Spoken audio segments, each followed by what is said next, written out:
Check whether the given schedules are conflict serializable or not. ഇതാണ് നമുക്ക് തന്നിരിക്കുന്ന രണ്ട് ക്വസ്റ്റ്യൻ. ഇപ്പം നമ്മളോട് ചോദിച്ചിരിക്കുന്നത് തന്നിരിക്കുന്ന ഷെഡ്യൂൾ കോൺഫ്ലിക്റ്റ് സീരിയലൈസബിൾ ആണോ അല്ലയോ എന്നുള്ളതാണ് ചോദിച്ചിരിക്കുന്നത്. അപ്പോൾ ഇങ്ങനത്തെ രീതിയിലുള്ള ക്വസ്റ്റ്യൻസ് വന്നു കഴിഞ്ഞാൽ എങ്ങനെയാണ് നമുക്ക് സോൾവ് ചെയ്യണമെന്നുള്ളതാണ് നോക്കുന്നത്. അപ്പം ഫസ്റ്റ് ഷെഡ്യൂളിൽ S1 ആണ് നമ്മളിപ്പോൾ ചെക്ക് ചെയ്യുന്നത്. അപ്പോൾ S1ൻ്റെ അകത്ത് ഇവിടെ എത്ര ട്രാൻസാക്ഷൻ ഉണ്ടെന്ന് നോക്കിക്കേ. 1 ഉണ്ട്, 2 ഉണ്ട്, 3 ഉണ്ട്. അതാണ് ഞാനിവിടെ 3 ട്രാൻസാക്ഷൻ വരച്ചിരിക്കുന്നത്, T1, T2, T3. ഇനി ആദ്യത്തേത് R1X എന്ന് പറയുമ്പോൾ എവിടെ എഴുതണം? T1ൻ്റെ താഴത്താണ് R1X. അടുത്ത രണ്ടാമത് വന്നിരിക്കുന്നത് R2X ആണ്. അപ്പോൾ T2 അതായത് R1 കഴിഞ്ഞിട്ട് നടക്കുന്ന അടുത്ത ട്രാൻസാക്ഷൻ എന്ന് പറയുന്നത് R2 ആണ്.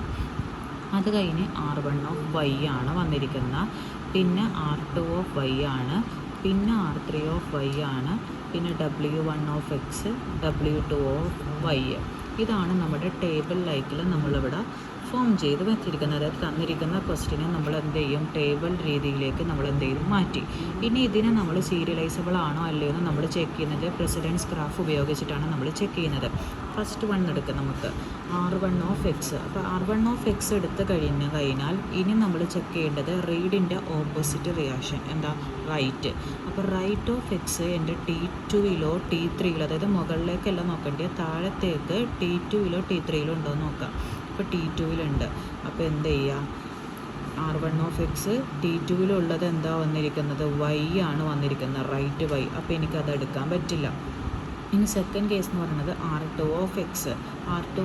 നോക്കിക്കഴിഞ്ഞുമ്പോൾ അത് റൈറ്റ് ഓഫ് എക്സ് ഉണ്ടോ എന്ന് നോക്കാം. റൈറ്റ് ഓഫ് എക്സ് ഇവിടെ കിടക്കുന്നത് എവിടെയാണ്? T1 അപ്പോൾ എനിക്ക് എന്ത് എഴുതാം? T2 T1 എന്ത് ചെയ്യുന്നുണ്ട്? എക്സ് എന്ന് പറയുന്നതിന് എന്തുണ്ട്? ഒരു ഗ്രാഫ് നമ്മളിവിടെ പ്ലോട്ട് ചെയ്യുന്നുണ്ട്. ഇനി അടുത്തത് എന്താ വരേണ്ടത്? R1 വന്നാൽ W ഉണ്ടോ എന്ന് നോക്കാം. W ഉണ്ട്, അതെവിടെയാണ്? T2. അപ്പോൾ T1 T2 Y എന്ന് പറയുന്ന നോഡിലും ട്രാൻസാക്ഷൻ നടക്കുന്നുണ്ട്. അതുപോലെ അടുത്തത് R2 നോക്കിക്കഴിഞ്ഞാൽ W ആണ് നോക്കേണ്ടത്. W ഇവിടെ ആയതുകൊണ്ട് നമുക്ക് ഇത് എടുക്കാൻ പറ്റില്ല. നമ്മളിനി ക്രോസ് ചെക്ക് ചെയ്യേണ്ടത് എന്താ? T3 T1 ഉണ്ടോ എന്നാണ് നോക്കേണ്ടത്. T3 T1 ഇല്ല. ഇനി നെക്സ്റ്റ് വൺ നമ്മൾ ചെക്ക് ചെയ്യുന്നത് R3 എവിടെ കിടക്കുന്നുണ്ട്? W ഉണ്ട് ഇവിടെ. അപ്പോൾ T3 T2 Y ഉണ്ട്.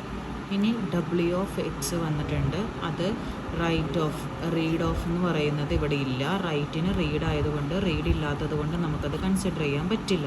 W2 എന്ന് പറയുമ്പോൾ അതിൻ്റെ റൈറ്റ് Y ഉണ്ടോ എന്ന് നോക്കുക. റൈറ്റ് Y ഉണ്ട് ഇവിടെ, റീഡ് Y ഉണ്ടോ എന്ന് ചെക്ക് ചെയ്യുമ്പോൾ റീഡ് Y നമുക്കിവിടെ T3 T1 ഇനി ഇല്ല. അപ്പോൾ അത് നമുക്ക് എടുക്കാനായിട്ട് പറ്റില്ല.